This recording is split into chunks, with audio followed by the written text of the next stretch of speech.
The structure of the vessels are composed mainly by tunica media and adventitia. The tunica media is bordered by internal elastic lamina on the inner side and external elastic lamina in the outer side. The intima is lined by the endothelial cells that lines the vessel wall inside the lumen. While the adventitia, we see here most of the blood vessels, small vessels that supplies the vascularities, and we call them the vasa vasorum, and these are seen in the area of the adventitia. As we all know, the blood vessels are connected to the primarily the arteries, those that are carrying the blood away from the heart, and those moving, and then we meet at the tissues left at the of high, hence it's also thicker wall, more it's a vessel oxygen to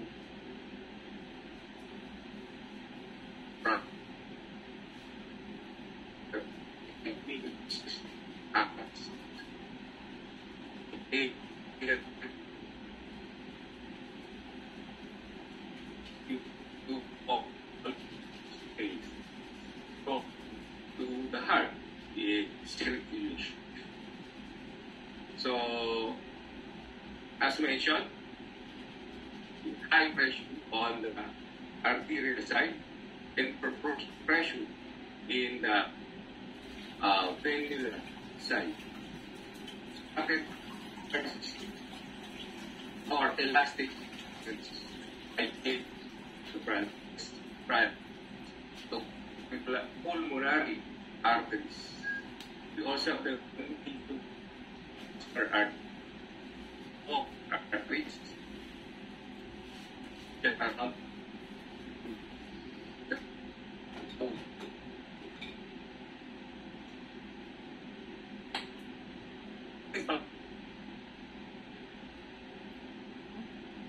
Doc, excuse me po, sabi po kayo. okay.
Okay, how about that? Okay na po, Doc. Okay, so as you mentioned, capillaries, a little bit small, have an endothelial lining, but has no media with a parasite surrounding it. So the flow is relatively low with exchange of diffusible substances between blood and tissues. But in the area wherein the blood is very important, in the heart and in the brain, wherein there is a high metabolic rate. It contains the highest density of capillaries.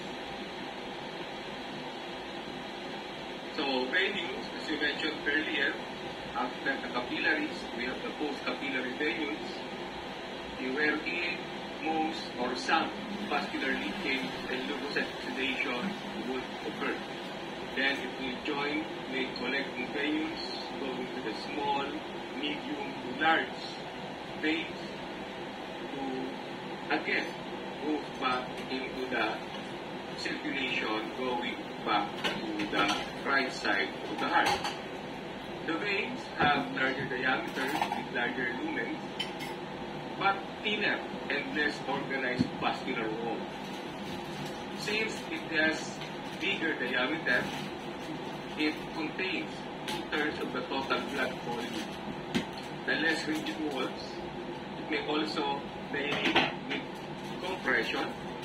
It could be an area with infiltration by the tumors, as well as inflammatory processes may occur in this area. In the lower extremities in particular, it prevents reverse of flow with the presence of venous valves. So aside from the arteries and the veins, we have other vascularities. We have lymphatics. These are thin-walled channels also lined by unspecialized endothelial cells. So these lymphatic channels drains lymph fluid from the interstitium of the tissues. So all the excess fluid, as we mentioned this on the chapter of hemodynamics, and to return all the excess fluid in the tissues going back to the thoracic duct. So lymphatics transport interstitial fluid, inflammatory cells from the periphery to the lymph nodes. So this is important in antigen presentation and activation in nodal tissues. This also continuously monitor peripheral tissues for infection. So these channels are also important in dissemination of disease by transporting microbes and also bringing about some of malignant cells to a distant sites, particularly the epithelial tumors. So we mentioned in the chapter of neoplasia, the primary or initial site of malignant transformation for carcinomas are the lymphatics.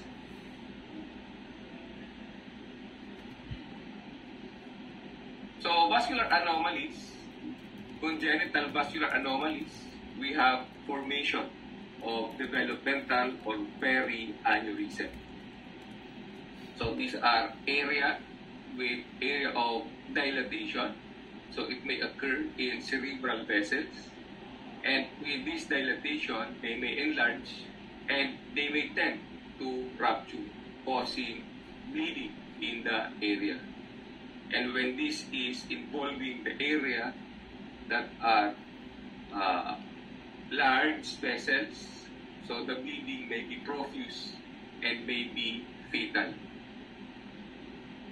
Other congenital vascular anomalies, we have arteriovenous fistulas.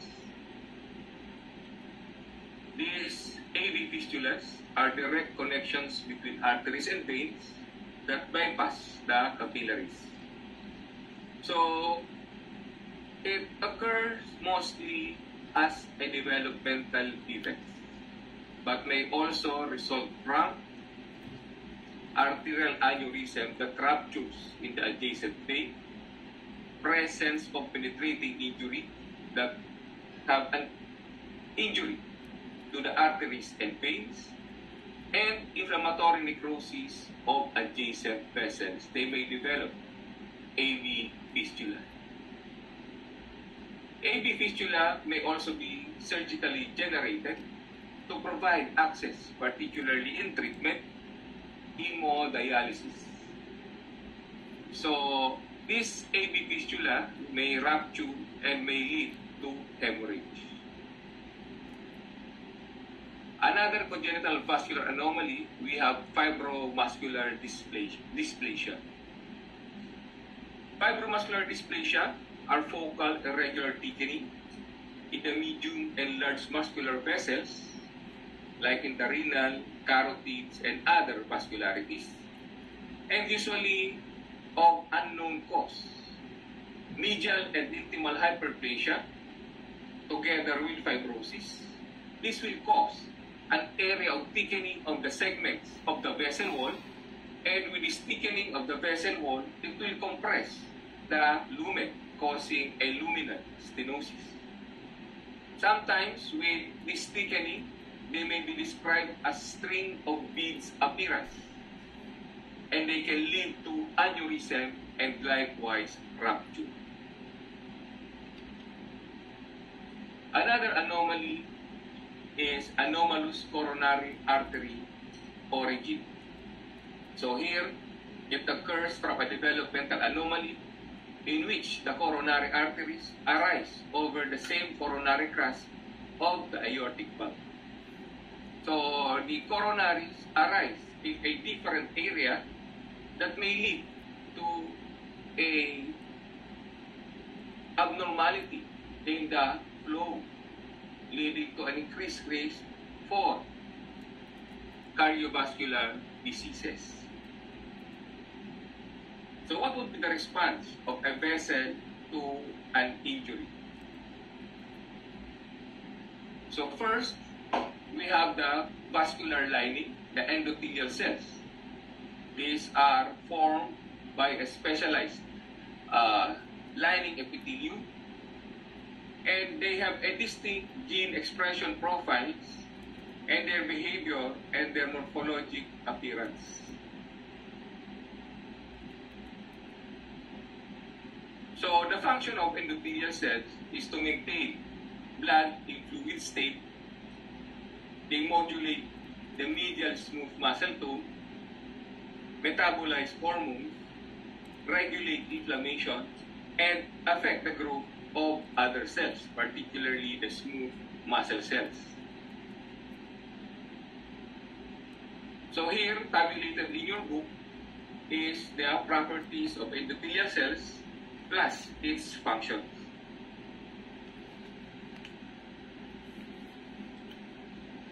So with a vessel injury, usually at a normal or basal state, as compared to that of activated state.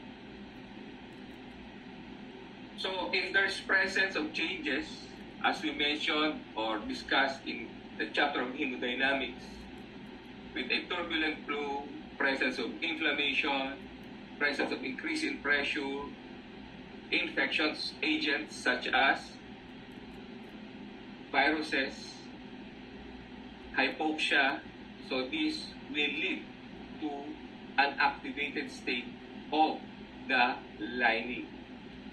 So there will be an increased expression of procoagulants and pro-inflammatory factors with altered expression of chemokines, cytokines, and growth factors. Another area that would respond to an injury would be the vascular smooth muscle cells. Predominant cellular element of the vascular media. So the function would be the fallopic. So normal vascular repair, but also in disease states like in atherosclerosis. They synthesize the following: the collagen, elastin, and proteoglycans, elaborate growth factors, and are responsible for vasoconstriction and dilatation in response to certain stimuli, whether it's physiologic or pathologic or pharmacologic stimuli.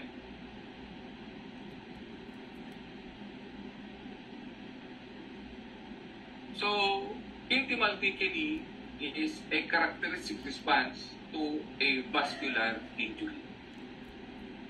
So here, showing the injury to the area at the surface, the endothelium, there will be recruitment of smooth muscle cells to the area, and with proliferation of smooth muscle cells in this area, there is a subsequent elaboration of some extracellular matrix in the area of the intima, so that it will form later on the atheroma. Next, we go to hypertensive vascular disease. Hypertensive vascular disease, so there is an increase in pressure. Hypertension will cause an end organ damage and one of the major risk factors in the formation of atherosclerosis. So hypertension may be brought about by many factors. And most common cause of hypertension is essential hypertension, which accounts for more than 90% of all cases. Secondary hypertension are brought about by different organ damage or injury from renal, endocrine, cardiovascular, and neurologic diseases. And this, as a clinician, we have to look for and treat these secondary causes of hypertension. So, hypertensive vascular disease. So, hypertension increases the risk for developing atherosclerosis, particularly in the levels in a sustained systolic pressure above 139 and sustained diastolic pressure of more than 89 millimeters mercury. It can also lead to cardiac damage, cardiac hypertrophy, and heart failure, infarction, aortic dissection, and renal failure or renal diseases. In patients having or suffering from hypertensive vascular disease, they may end up having ischemic heart disease that may lead to myocardial infarction, congestive heart failure, and also strokes. A malignant hypertension is a severe elevation of blood pressure, systolic of more than 200 and diastolic of more than 120 millimeters mercury. That it may associated with renal failure, leading to retinal bleeding, hemorrhages, and exudate with or without papille edema.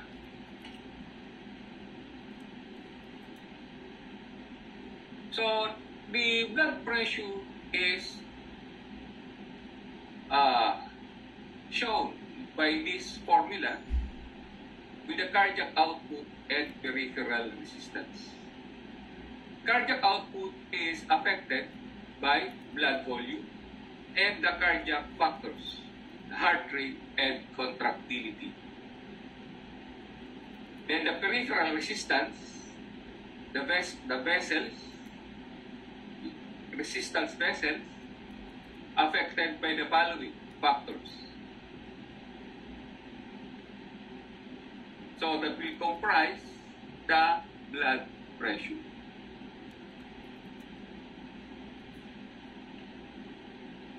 So cardiac output, the stroke volume is said to be the most important determinant in feeling pressure and regulated through sodium homeostasis and its effect on blood volume.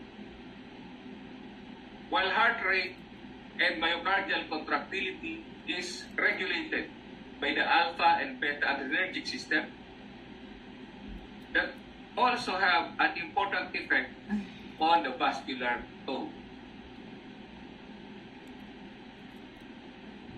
So in blood pressure regulation, we mentioned peripheral resistance. So vasoconstrictor, vasodilators are important in controlling peripheral resistance.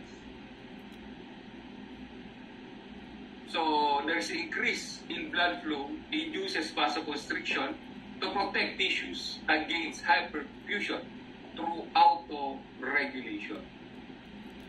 And blood pressure may be fine-tuned by tissue pH and hypoxia to accommodate local metabolic demands.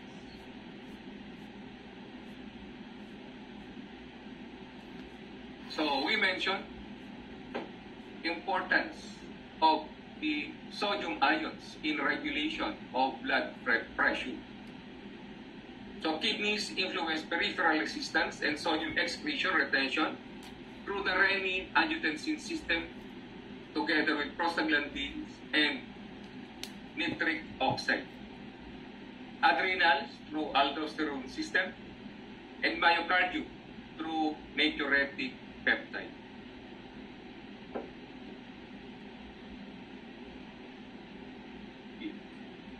In the kidneys, the renin-angiotensin system, renin is a proteolytic enzyme produced by the renal juxtaglomerular cells.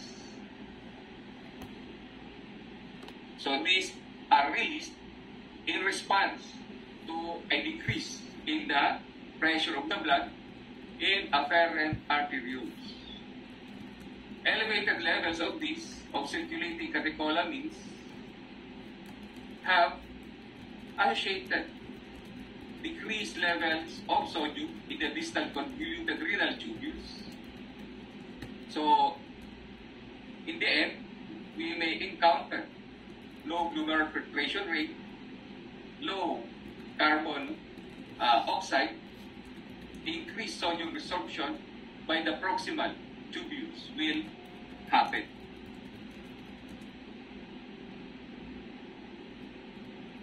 So, with the following molecules, with plasma angiotensinogen together with renin, it will be converted to angiotensin 1, then to angiotensin 2, together with the age-converting enzyme. So that the BP is raised by the angiotensin 2 by inducing vascular contraction, stimulating aldosterone secretion, and increase tubular sodium resorption. The adrenal aldosterone increases sodium resorption and water in the distal convoluted tubules, increases blood volume, and hence increases the blood pressure. While the prostaglandin and nitric oxide that are produced by the kidneys, these are substances that cause relaxation. It counterbalance the vasopressor effects of the angiotensin.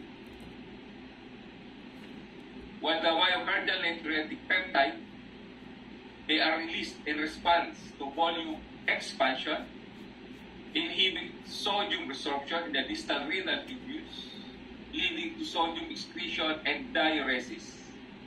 And they also induce systemic vasodilation.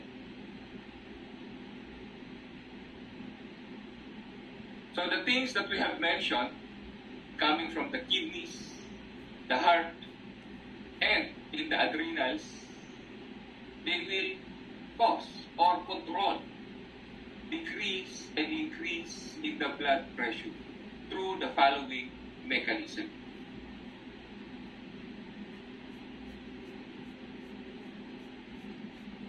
So the pathogenesis of hypertension mostly are idiopathic.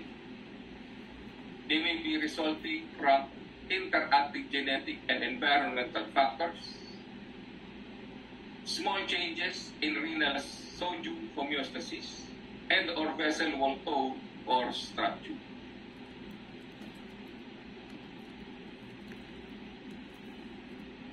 So the mechanisms of secondary hypertension may be one of the following. So one would be renovascular hypertension that may be brought about by abnormal vascularities in the kidneys, like renal artery stenosis, causing a decrease in glomerular flow and pressure in the afferent arterioles of the glomerulus, with subsequent renin secretion, increases vascular tone and blood volume via the angiotensin aldosterone pathway, just like as we mentioned earlier. Primary hyperaldosteronism, as well hyperaldosteronism, one of the most common cause of secondary hypertension. It could be idiopathic or caused by aldosterone-secreting adrenal tumors. So these are adrenal adenomas. Genetic abnormalities, single gene disorders may cause severe but rare form of hypertension. So gene defects affecting enzymes that are involved in aldosterone metabolism. So this may increase in secretion of aldosterone, increase in salt water resorption, so that there is a increase in a plasma volume leading to a hypertension. Mutations affecting proteins that influence sodium reabsorption, like the Liddle syndrome. So again, this may lead to mutations in an epithelial sodium channel protein, increase distal tubular resorption of sodium in response to aldosterone.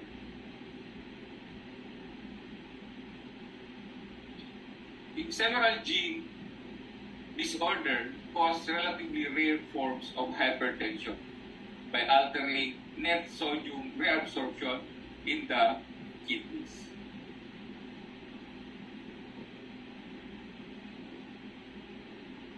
So another mechanism is an insufficient renal sodium excretion. So in the presence of normal pressure with insufficient sodium excretion, so there will be a retention in net effect. So increase in fluid volume, increased cardiac output, peripheral vasoconstriction, and elevation of the blood pressure. Okay, with higher blood pressure, enough additional sodium excreted by the kidneys to equal intake and prevent further fluid retention, a new steady state of normal balance with that of the sodium, resetting a pressure natriuresis, but at expense of an increased blood pressure.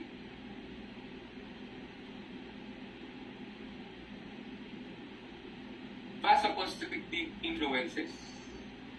So factors that induce vasoconstriction or stimuli that cause structural change in the vessel wall may increase the peripheral resistance, also increasing the pressure. So other factors may be bringing about hypertension environmentally are the following: stress, obesity, smoking, physical inactivity, and salt consumption. So what do we see in the vascularities in the event of hypertension? So with hypertension, it will accelerate atherogenesis. It may cause degenerative changes in the walls of the large and medium arteries that may lead to aortic dissection and cerebrovascular damage, leading to hemorrhage. There are three forms of small vessel disease that is related to hypertension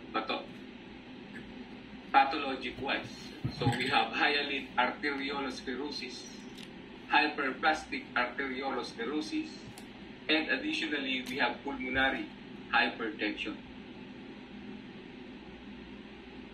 So in hyaline arteriolosclerosis, there is presence of pink homogeneous hyaline thickening at the wall of the vessel. This is brought about by leakage of plasma proteins across the injured endothelial cells. Increased smooth muscle cell matrix synthesis in response to the chronic hemodynamic stresses of hypertension. This is the mechanism that we mentioned earlier, with that of the smooth muscles that travels or proliferate in the area of the intima, so that the net effect it may cause luminal narrowing. So this may be seen in older patients with hypertension and also patients that may be associated having diabetes. Nephrosclerosis due to chronic hypertension, these are vessels in the kidneys causing or leading to arteriolar narrowing with diffuse impairment of the renal blood supply and leading to a glomerular scarring. In hyperplastic arteriolosclerosis, the narrowing tend to be concentric and tend to be laminated. There are layers, just like if you do a cross-section of the onion, those who cook. When you do a cross-section of the onion, there is a lamination that appears or described as onion skin. So, smooth muscle cells with thickened, reduplicated basement membrane also leads to luminal narrowing. So, in hyperplastic arteriosclerosis, usually it is brought about by a severe elevation in blood pressure, like in malignant hypertension that is accompanied by fibrinoid deposits and areas of necrosis, also termed as necrotizing arteriolysis. So here we have hyaline arteriolosclerosis. So looking at this arteriole, there is a diffuse pink homogeneous material that causes the thickening of the arteriole. While in the right, we have hyperplastic arteriolosclerosis, pointed by the arrow. There is a concentric deposition in the wall layers. Hence, it is compared to a cross-section of an onion, termed as onion skinning, okay? Still leading to a luminal narrowing.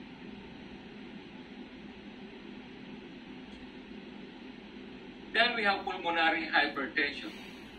Pulmonary hypertension may be associated with the following as its causes: left heart failure, congenital heart disease, valvular disorders, obstructive or interstitial lung diseases, and recurrent thromboembolic episodes.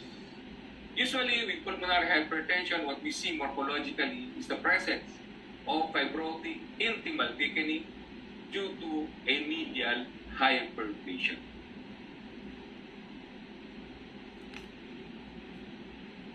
Arteriosclerosis. So, by the term sclerosis, there is fibrosis that is associated with this. So, there is hardening of the vessels. So, this is a generic term for arterial wall thickening and loss of elasticity brought about by fibrosis.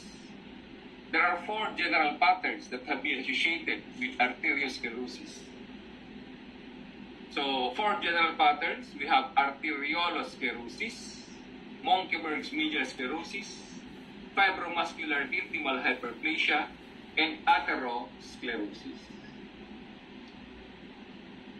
In arteriolosclerosis, affecting the small arteries and the arterioles may cause downstream ischemic injury.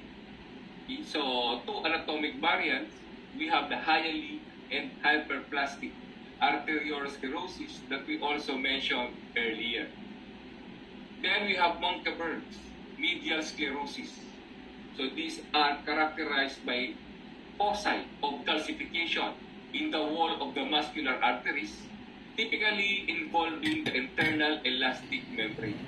This calcification do not encroach in the vessel lumen, and usually they are associated with more than 50-year-old and usually not clinically significant. Then we have fibromuscular intimal hyperplasia.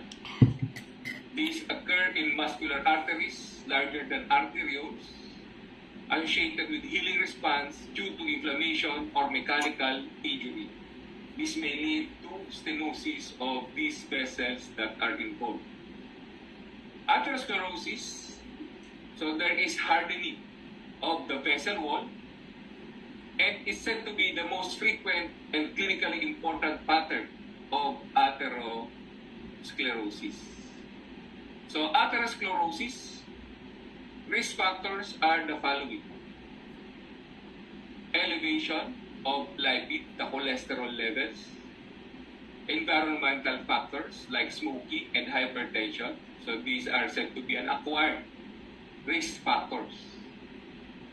Inherited, if there is genetic abnormality that may acquire or predispose the individual to elevation of certain cholesterol levels.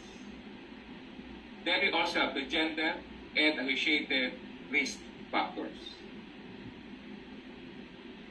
So, in general, atherosclerosis, they are called atheromas, atheromatous, or atherosclerotic plaque may form that may protrude into the vessel lumen. So, these are elevated or raised lesions with soft bromous core that is mainly composed of cholesterol esters that are covered by a fibrous cup. So this is an atheroma. So there is a fibrous cup, composed of smooth muscle cells, just like we mentioned earlier, that proliferated at the surface, together with some macrophages, lymphocytes, collagen, and proteoglycans. While the necrotic center are composed of the cell debris, cholesterol crystals, foam cells, and some calcium.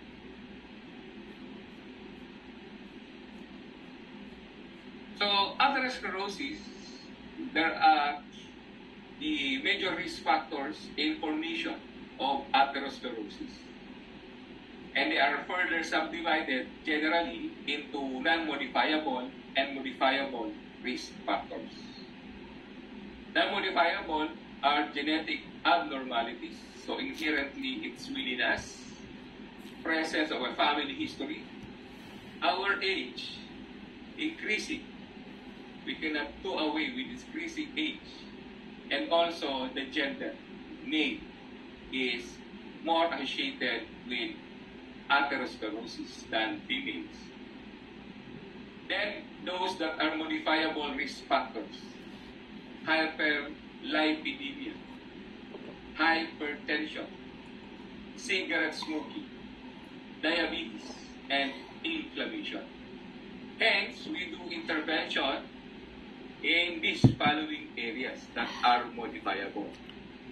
Those that are lipid-lowering agents, statins, hypertension. We control the level of the blood pressure with many types of drugs. Change of lifestyle, cigarette smoking, treating diabetes, lowering the blood glucose level, and also controlling inflammatory processes. So, we mentioned inflammation, hyperchromocysteinemia, and certain metabolic syndrome that may be associated with the following: in central obesity, insulin resistance, dyslipidemia. So this may also contribute to the formation of atherosclerosis. Lipoprotein A and factors affecting homeostasis are additional risk factors. Lack of exercise, those having sedentary lifestyle. Med student, review lang ng review, hindi nag-exercise. Correct ba? No. Then obesity, complicated by hypertension, diabetes, and other diseases.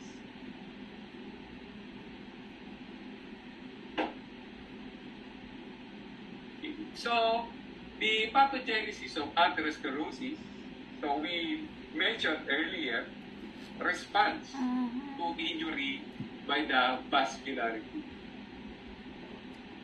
So, with endothelial cell injury and dysfunction, increases vascular permeability, leukocyte adhesion, and thrombosis, accumulation of lipoprotein, monocyte adhesion to the endothelium, and subsequently, there may be adhesion of platelets. Together with factor release, smooth muscle cell proliferation, then lipid accumulation, and calcification of the ECM, necrotic debris laid in the course of the disease process. So with endothelial cell injury, it is said to be the cornerstone in response to injury hypothesis. Just like in the chapter of hemodynamics, with injury or exposure of the ECM, it is the most or highest stimuli for formation of a thrombus or healing process. So most important causes of endothelial dysfunction are the following: hemodynamic disturbances, presence of elevated cholesterol, and likewise inflammation. So here we have an intact endothelial lining with a chronic injury resulting from any of these enumerated. We mentioned from hyperlipidemia to infection to immune reaction, leading to an injury in the vascularities, leading to an epithelial dysfunction, increased permeability of the vessels, leading to leukocyte adhesion, and likewise emigration of this inflammation. So, with injury in the area, there will be proliferation together with platelet adhesion in the area. So there will be the next step, proliferation of smooth muscle cells. Then other cellularities may be present or deposited. So macrophages and smooth muscle cells would engulf lipid. This will form the initial pathologic finding formation of fatty streaks. Then this will evolve further. They will become bigger to form the atheroma, and sometimes they may complicate. They may even rupture to become an ulceration in that area. So these fibrofatty atheroma that are formed not just affects the vessel wall, but also causes narrowing of the lumen.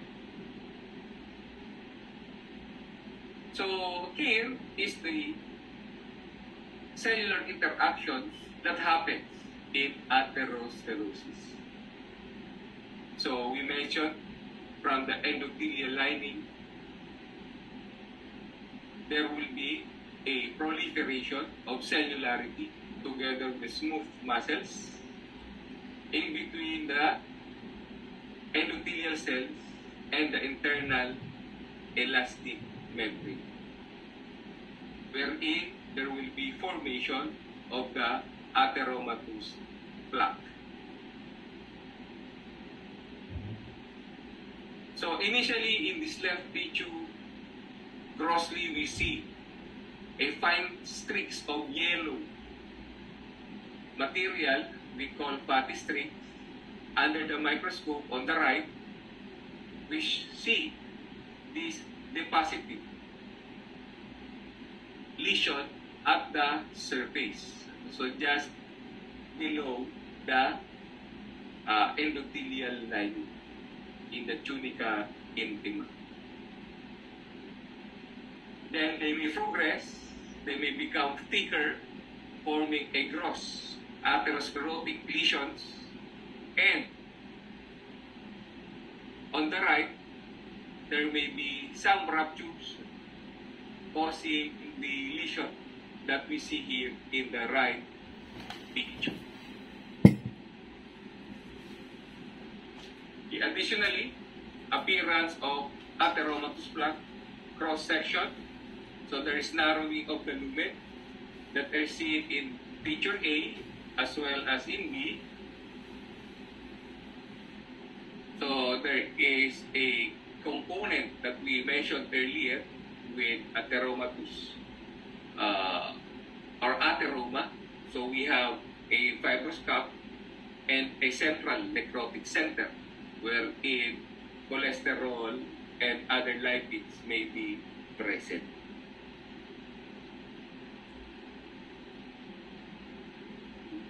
So here, the atherosclerotic plaque may undergo rupture, just as pointed in the arrow. So there is a discontinuity in the lining epithelium or in the endothelial lining epithelium. And there may be bleeding that sits in between the wall of the blood vessel.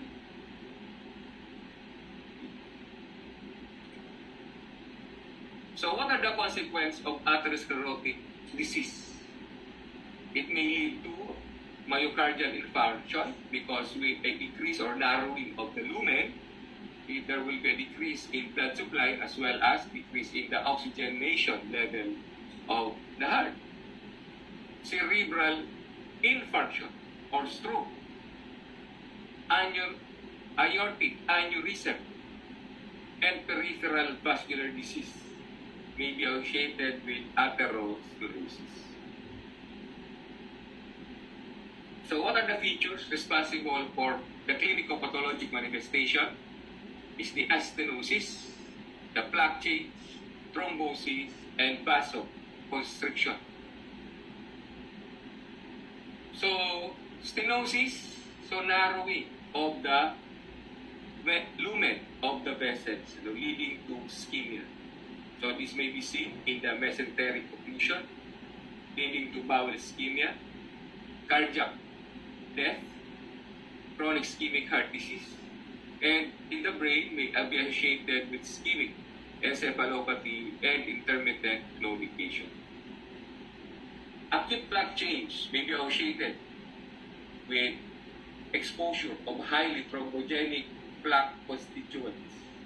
So if there's rupture or injury to that area, so it will expose the underlying structures. So thrombosis may set in.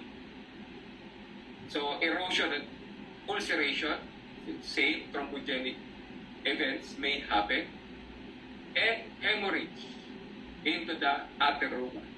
So it may lead to expansion of the lesion, as well as the hemorrhage may lead to or may seep into the vessel wall that may complicate things. So later on, we will mention dissection. So the plaque progression, as we mentioned earlier, from a normal blood vessel forming a fatty streak to intimal thickening to plaque expansion, it may lead to formation of atheroma. So whether it has a thin or thick cap, the atheroma that has formed there cause narrowing of that lumen, leading to a decrease in the blood flow, decreased oxygenation of the distant organs that it is supplying. Then there may be some complication leading to rupture, hypocalcific plaques, erosion, and thrombosis that may lead to death of our patient. So here in higher magnification, formation of the atheroma with subsequent narrowing of the lumen. So we mentioned thrombosis, oftentimes with associated luminal obstruction. So this thrombus formation within the vessel, they may undergo embolization. Also, those that are thrombus that are formed within the cardiac chamber may embolize to cause a narrowing or blockage in the small vessels like the coronary arteries. Thrombin and other factors, these are potent activator of smooth muscle cells that may be associated with growth of atherosclerotic lesion.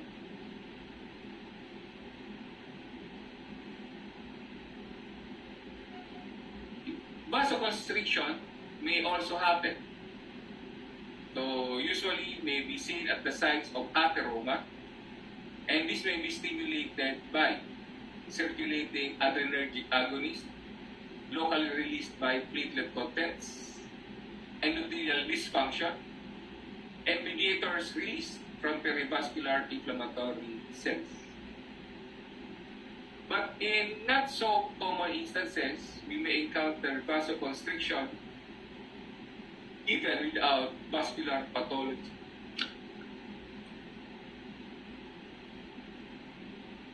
Now let's go to aneurysms. So aneurysms are localized abnormal dilatation of blood vessels of the heart. They may be congenital or acquired in nature. So aneurysm may be classified whether they are true or false pseudoaneurysm. So true aneurysm, if there is presence of all the layers of the vessel wall, they are intact but are attenuated wall or thin out blood vessel wall.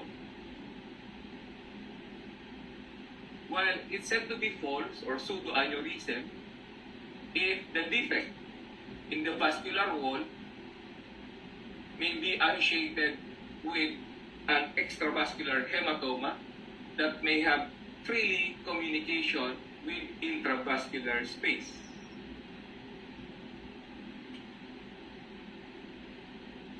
So, true aneurysm may be associated with the following: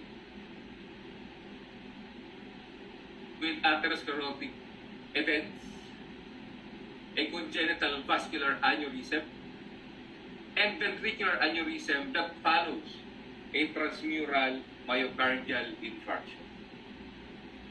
While a pseudoaneurysm may be associated with an injury to the wall in the ventricles, but also in the vessels, so that the dilatation is brought about by the injury to that vessel wall. So leak at suture junction of vascular graft with a natural artery may also be an area for formation of pseudoaneurysm.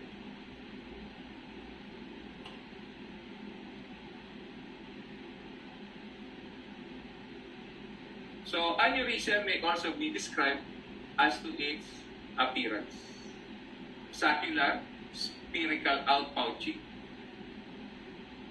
associated with involvement of intracranial vessels, aorta, and often associated with a thrombus. Fusiform aneurysm, however, are diffuse circumferential dilatation of a long vascular segment and can involve extensive portions of the aortic arch, abdominal aorta, and even the iliac vessels. And they may not be associated with specific any disease or clinical manifestation. So here, we have the appearance of a normal vessel. So we have here a true aneurysm, a saccular aneurysm, a fusiform type, and a false aneurysm with an injury to the vessel wall. It may outpouch an area of bleeding, causing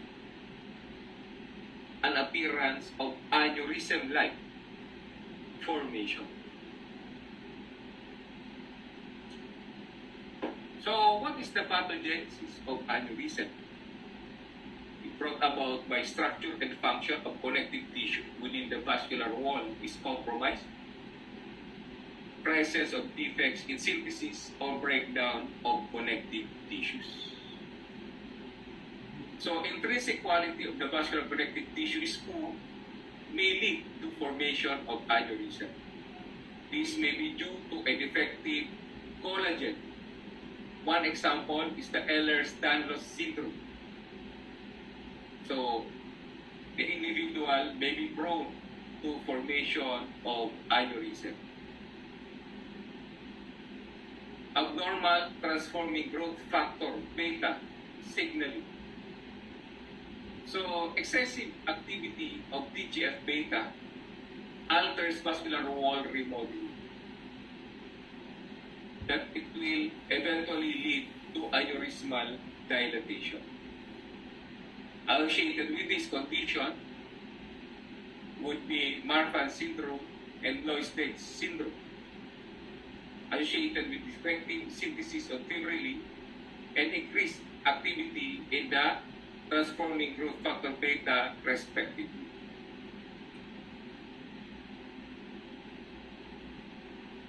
The balance of collagen degradation and synthesis is altered by inflammation and associated proteases.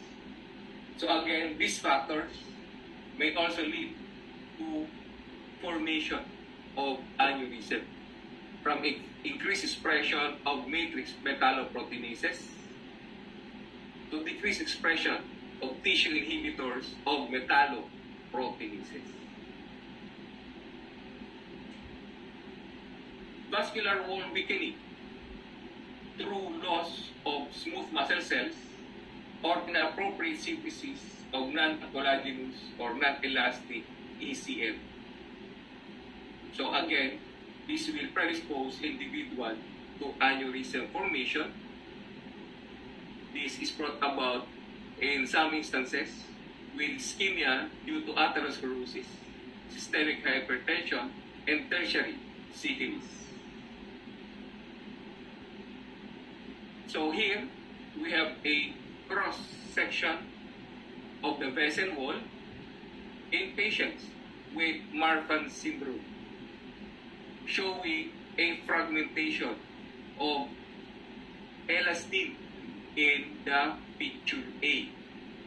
So this special staining shows the elastic fibers. They have lost continuity comparing to that in picture B with a normal media.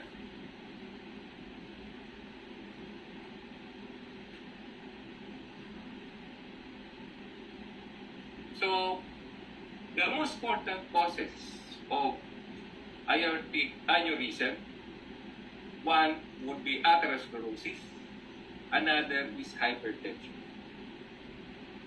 But in atherosclerosis, usually it is associated with abdominal aortic aneurysm, while in hypertension, usually it is associated with ascending type of aortic aneurysm.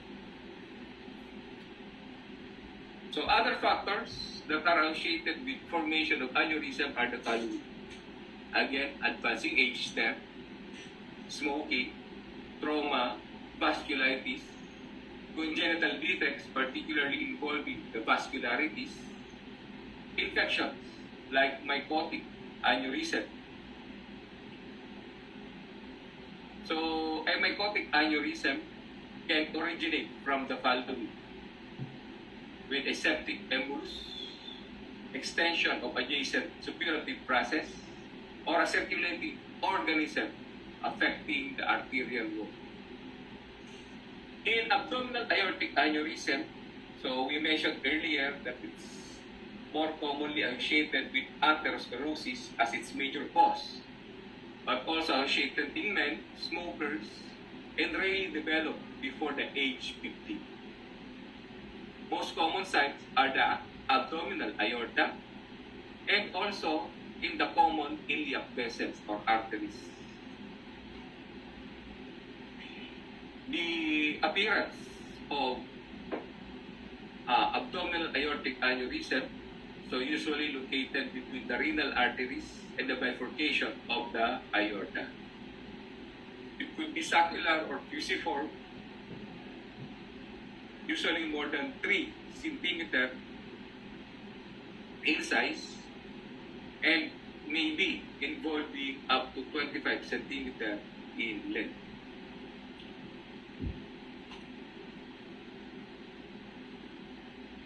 So there are some variants of abdominal aortic aneurysm. The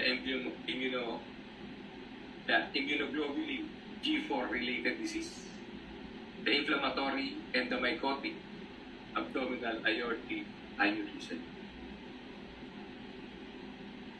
So features of abdominal aortic aneurysm are the following.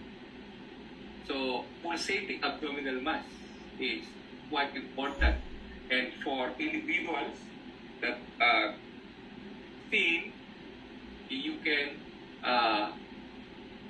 palpate, okay, for this pulsating abdominal mass, but it would be more difficult for a little bit obese individuals. So other clinical manifestation, it may cause rupture, causing hemorrhage, obstruction of the vessel branching off from the area wherein there is the lesion, formation of embolism from atheroma or mural thrombus, and impingement on the adjacent structure like the ureter or the vertebra. So the risk of rupture is associated with the size of the aneurysm. So the treatment, of course, is surgical for that area, bypass with prosthetic grafts. Some may do endoluminal stent graft to secure the vascular wall. So surgical procedure is very important and likewise critical.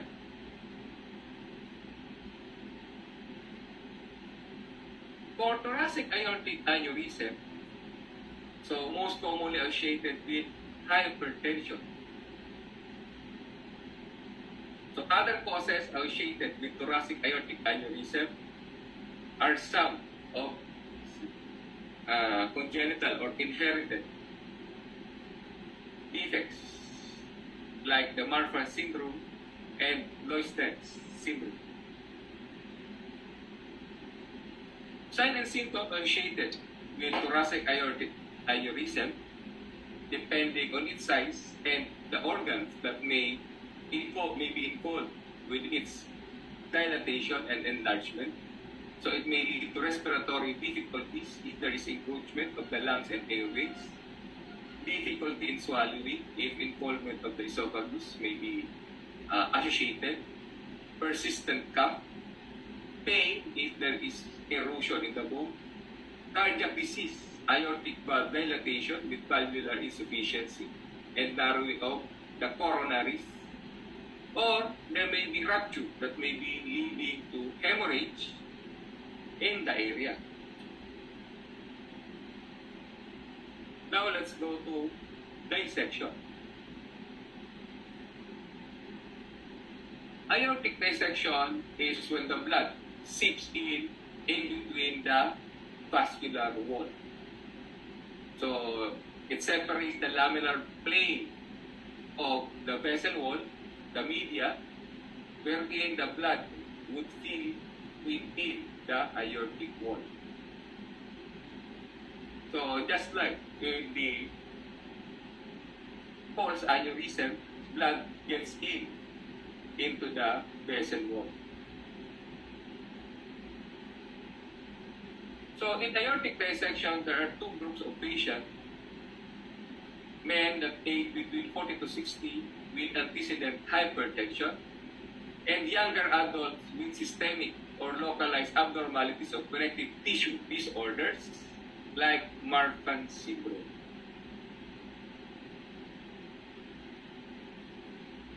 So aortic dissection may also be associated with iatrogenic causes and also in pregnancy, particularly in third trimester. So aortic dissection may also be associated with other causes like syphilis. So this may be associated with a medial fibrosis that inhibits propagation of dissecting hematoma.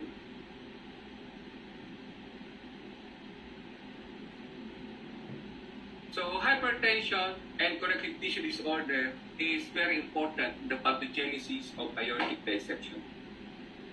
So as a major risk factor, hypertension would be associated with medial hypertrophy of vasoconstriction vasorum. Degenerative changes may also be noted. So for connective tissue disorders, so the following we mentioned already: Marfan's syndrome, the ADS, and some may be associated with defects in copper metabolism.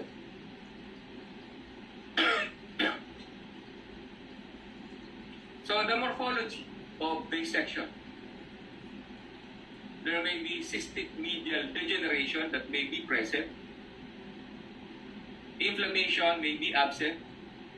And usually it initiates with intimal tear. So may damage sa lining ng vessel. So it will cause the blood to dissect, go inside, and spread along the laminar planes of this big vessel.